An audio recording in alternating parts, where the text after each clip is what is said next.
Okay. A city is located beside a river. City located beside a river. I stop right there and I look at the picture and I'm like, I mentally, like, it takes me a few seconds to like figure out what they're saying. So they're saying this is the city, and the river is here. Blue for the river. Has a rectangular boundary. Got that. The population density of the city at any point along a strip. Wow. Population density of any point along a strip X miles from the river's edge. So the idea is that you think of this being like a graph. This is X. So if you come a certain distance from the river's edge, you make a strip. So the green is the strip, not the gray. The green is a very narrow strip. That is X from the edge, like maybe it's in 1 from the edge, is F of X persons per square mile. That means if you were to plug 1 into the formula for F, this would give some number, I don't know, 500 people per square mile. Meaning that 1 mile from the edge of the river, the density of the population would be 500 people per square mile. That's the idea, that's what they're saying. I call this a very challenging problem.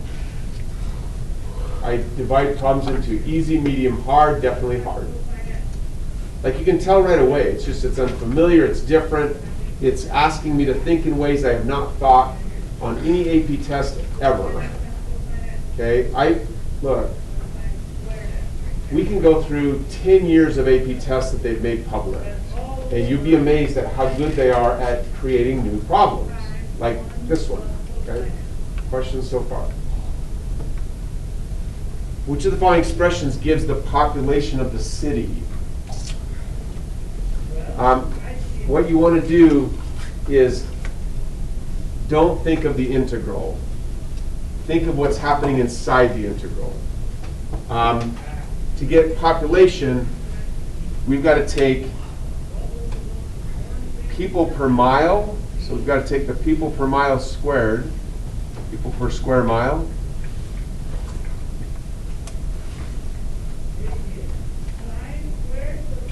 Over the entire area. Right. We've got to somehow multiply by square miles. That's the only way we're going to get a number of people.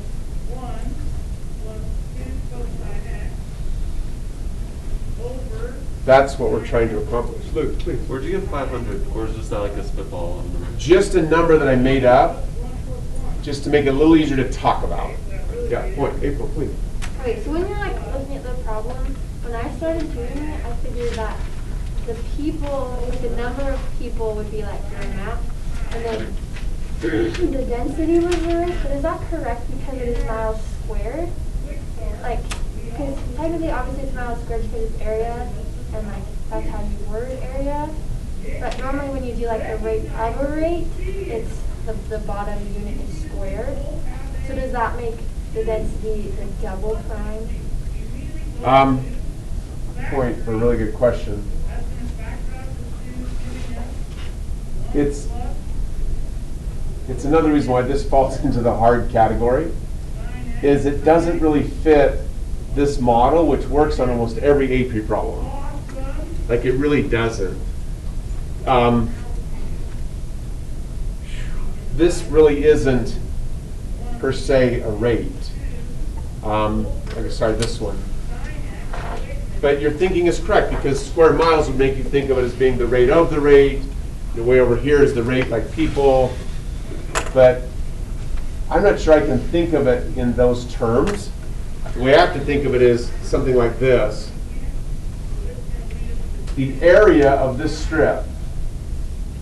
Okay, points for the whole room. Don't overthink it. I just want to make sure you're thinking with me. That's a very narrow rectangle. So just raise your hand and just tell me, how would you find the area of that strip? It's a hard problem. It's not hard, like there's not a lot to do, it's just a lot of thinking. What's the area of a very thin rectangular strip? Right. Yes, sorry, stay with me. Like, what's the, in terms of people? no, my bad. It's like, what's the formula for finding the area of that very thin green rectangle? Any rectangle. Like, what's the formula for finding the area of this rectangle? Base times height. There you go. So, to find the area of the green rectangle, I need the width, and I need the height. Hands up, you know it, come on, point. So, the area of the green rectangle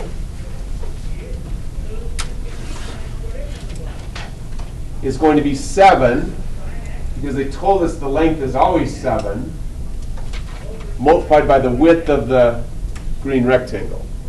That's the area of the green rectangle. Okay, let's talk about that if it's bothering you. Please. So first of all, when I wrote the problem, I couldn't I have my lines going horizontally, because when I saw it, I was like, from the edge, like your distance would be the edge to whatever point you're going to. How are you supposed to know that it's supposed to go top, like tall? Gotcha. Hold on, I don't know.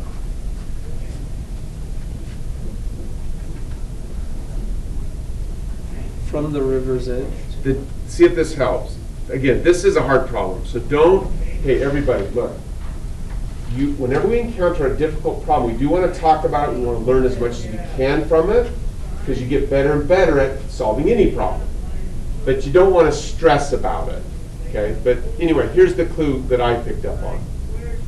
The population density, meaning the people per square mile, is different at different points from the river's edge. So I couldn't really make sense of a strip that went this way, because that would mean, well, we went along a strip X miles from the river's edge.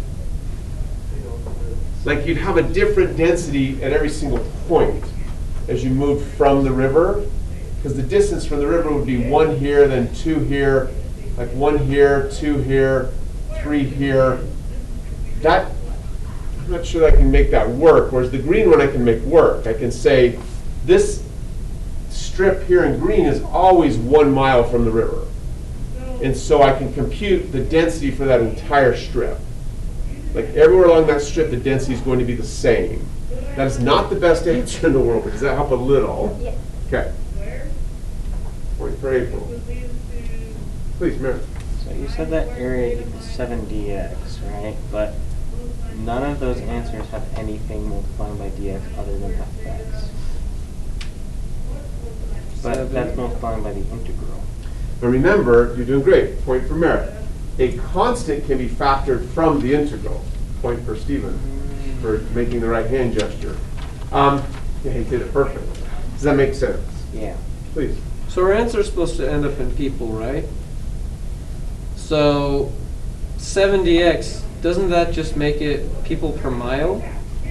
Because you're not No. multiplying by miles squared, you're just, oh, dx is also, oh. Perfect. Point for Spencer. The dx is in miles because it's a very small amount of miles which forms the width of that strip. Okay. So that's why I said the key to me is to ignore the integral, focus on what's going on inside the integral. We've got to take people per mile squared, we've got to multiply by square miles. The way we get the square miles is to figure out how many square miles are in that strip. Okay. Yeah. And then we do it over and over again for each and every x from 0 to 4. So remember, this here, look, this isn't talking about 4, it's talking about 0, 0.1, 0.2, 0.3, 0.4, 0.5. You're computing the density at each and every strip along here. And then you're adding up over and over again to get the total population. Tough problem. Please. Sorry. So with that area, I was like, I just don't understand, why is there the 7 with the dx? Will you just go over how you got the area with that one strip again? So let's give it some width that might make it easier to conceptualize what's happening. So this width here is something very small. We won't make it, come on, we'll say 0.1 miles, even though in reality we would like it to be much, more narrow. 0.000. 0.00001 miles. This is 7 miles. That means the area of that rectangle is 0.7 square miles. Which means if my population density is 100 people per square mile, if I multiply those two together, There's 70 people there. I did math right. I'll have 70 people in that block. That strip will contain 70 people. And then I just have to do that over and over again for each strip. I don't know if that helped. Okay. Point. Please. So if it instead made the density going horizontally, like instead of the answer would be B, because it would have it, you have to multiply it by 4 as you went across the 7 miles. Listen to Matthew. Look. Come on, look. If the strips go the other way, that means the population density is varying at some distance from this reference, whatever that reference is. Well, you're moving in a y direction now. So this would have to be f of y dy to make that work. Okay. Okay, I want to go back to April's question for a second about another clue. You cannot count on this to always work, but they're fairly consistent. Like they kind of tried to hint because of the way they drew the map, and they said x distance. So they were trying to get you to kind of think of that being laid out on a standard grid where x runs this way. That also was kind of a clue. So, but I have seen problems where they draw it more three-dimensionally, and you have to kind of figure out where the grid would go. So, please. So say I look at this problem, like this problem's hard, and I try and work it out, and it's just like, I don't want to stall. Say I use like reasoning to choose an answer. I reasoned that I would just choose B. Is that like something you can use on the test? Because Go ahead. there's 5 answers. 3 of them are integral 0 to 4, so I assume that that would be one of the answers. And then I compare the 2 answers and see which 2, 0 to 7, and of the 0 to 4, which are the most similar. And I see that just 4 and 7 are swapped on A and B. And since there are more 0 to 4s, I would assume that B is the right answer. No, it's reasonably to do stuff like that when you're kind of stalled anyway. What I would recommend for the practice test Is don't count it just because you're trying to get a record of how good you were at actually solving problems. but on the actual test. Oh, yeah, and somebody brought up, they said, well, because it eventually is for my grade, don't I want to guess like on the very last practice test? I'm like, yeah, for sure. The very last practice test, we want to do everything possible, get as high a score possible, so you get a really good grade, get really ready for the AP test. But does that make sense? Yeah. Point. So you're saying Okay, okay. you I feel like I your follow identities all along and pretty this well, one and then at isn't some one point, because I these are just supposed to be realized I don't understand what So F it should be is similar the to problem. these. You should be No worries. similar to the red. It's just the- Yeah. Right. And Let's then start just a little bit through fresh. My reasoning, just looking carefully, Okay, it was like, yeah, it's good. are you okay that, hard to read, but once we kind of decipher it, they're saying that if you create a rectangle I'm like, like this, and you make that rectangle very narrow, you can compute the area of the rectangle in square miles by taking 7 multiplied by dx. Yeah. Are you okay with that? Comfortable there? Awesome. Okay, the formula F, they don't give us a formula, but what it's designed to compute is how many people are there per square mile some distance from the river. So if I were to plug in 2 miles from the river into the F formula, the formula will produce a number. And I'm just going to make up a number. 1,000 people per square mile. I hate these units because it's too much writing. you know, you could just go MI. Yeah, true. You good? That's what F is calculating. So if I know that if I'm this far from the river, I'm going to go count people.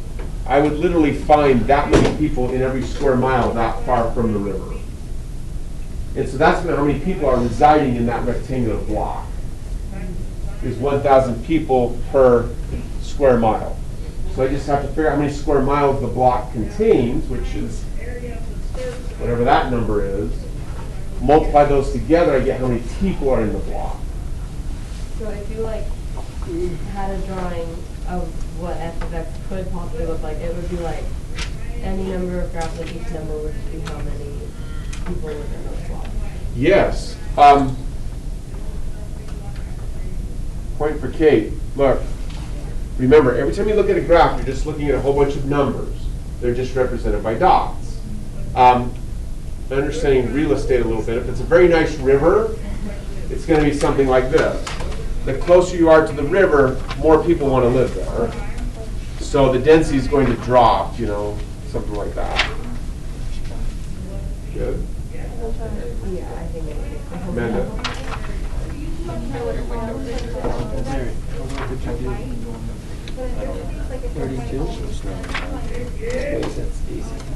Yeah, you're not, hey, quiet so I can make sure they can hear me on the video. Yeah, it's a different problem. You're not asked to find that area. That's not what we're doing. We are using integration for a totally different purpose than we've ever used it. We're not doing like April said, we're not doing the whole amount rate thing either, really.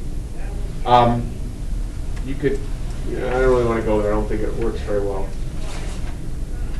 We're basically just trying to do, think of it this way. Memorize, everybody, memorize. One of the key things we use integration for is simply to do something again and again and again.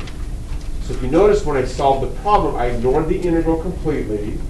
I tried to figure out how would I solve the problem without calculus at all. And I pay really heavy attention to the units. That also makes a huge difference. Once I figure out that all I've got to do is multiply the population density by the number of square miles, then I figure out what I need to do without the integral. The integral is just so I can do the computation repeatedly. I don't know if that helps at all. Okay. Anybody else? Please. I got the back. Okay, April.